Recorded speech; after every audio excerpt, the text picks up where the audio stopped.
दुनिया में एक ऐसा मंजर होगा जिससे लोगों के दिल फट जाएंगे और आंखें खुली के खुली रह जाएंगी।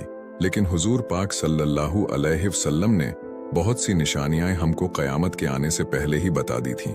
आज हम उन्हीं निशानियों में से एक निशानी के बारे में बात करने वाले हैं। ये एक ऐसी हदीस है जो आपको सोचने पर मजबूर कर देगी। क्या कोई पैगंबर 1400 साल पहले ऐसी प्रोफेसी कैसे कर सकता है? चलिए आज इसी के बारे में जानते हैं। आपने फरमाया, जब बैतुल मुकद्दस फलेगा फूलेगा तब मदीना बर्बाद होगा, और जब मदीना बर्बाद होगा तब दुनिया में एक बहुत बड़ी जंग का आगाज होगा। इससे मुराद जब यहूदी मस्जिद अक्सा और गुंबदे सखरा को गिराकर थर्ड टेम्पल को ईजाद करेंगे तब ये दुनिया के लिए तबाही है। उसके बाद मदीना बर्बाद होने लगेगा। जब मदीना बर्बाद होगा तो इस दुनिया में एक जंग होगी जिसमें नबी करीम सल्लल्लाहु अलैहि वसल्लम ने फरमाया, ये एक ऐसी जंग होगी जिसमें लोगों के गोश्त के चिथड़े उड़ेंगे।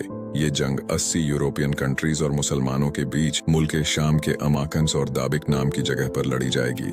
सीरिया में आज भी ये जगह मौजूद है जो सिर्फ दूर दूर तक एक खाली मैदान है। इस जंग को एक गहराई के साथ समझते हैं। आज नेतो में जो मुल्क शामिल हैं उनकी संख्या तकरीबन 32 है। ऐसा माना जाता है कि यही संख्या तकरीबन आगे चलकर 80 हो जाएगी। नेतो के हर एक देश के पास 12,000 की फौज होगी जो कुल मिलाकर 10 लाख लोगों का लश्कर बनता है।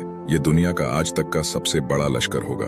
जब ये लश्कर यूरोप से चलेगा तो ये सबसे पहले इस्तांबुल यानी कुस्तुनतुनिया में एंटर होगा, जिसको ये फतह कर लेंगे। उसके बाद ये लश्कर मुल्क शाम के अल-अमाक और दाबिक नाम की जगह पर जाकर मुसलमानों को चैलेंज करेगा।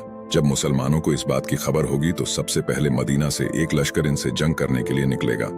हुजूर पाक सल्लल्लाहु अलैहि वसल्लम ने फरमाया, उस वक्त ये लोग दुनिया के सबसे आला और बेहतरीन लोग होंगे। अब यहाँ पर सवाल ये बनता है कि नबी पाक सल्लल्लाहु अलैहि वसल्लम ने इनको दुनिया का सबसे आला और बेहतरीन लश्कर क्यों कहा है? चलिए इसको जानते हैं। सऊदी अरब में उस वक्त कोई बादशाह ना होगा। लोग बादशाह के लिए इख्तिलाफ करेंगे। तब एक शख्स मदीना से निकलकर मक्का जाएगा। इस शख्स के आने से पहले मक्का के मीना में एक खूनरेजी जंग हो चुकी होगी। जब लोगों को पता चलेगा कि कोई शख्स मदीना से निकलकर मक्का आया है तो लोग उसके अखलाक देखकर उसको अपना इमाम चुन लेंगे और लोग उनके हाथ पर बैत करेंगे। लेकिन वो शख्स इस बैत को पसंद नहीं करता होगा। उसके बाद अरब की सारी हुकूमत हजरत इमाम महदी के हाथों में होगी। अबू सुफियान का एक लश्कर हजरत इमाम महदी को मारने की नीयत से आएगा, जिसको अल्लाह ताला बीच रास्ते में ही जमीन में धंसा देगा। जब हजरत इमाम महदी अरब से निकलेंगे तो उसके साथ एक फौज होगी जिसमें सबसे बेहतरीन और आला दर्जे के इंसान होंगे। हजरत इमाम महदी की खबर सुनकर खुराशान से फौजें चलेंगी जिनके पास सिया झंडे होंगे, और वो फौज हजरत इमाम महदी के लश्कर में जाकर मिल जाएगा। उसके बाद मुसलमान फौज के 3 हिस्से होंगे।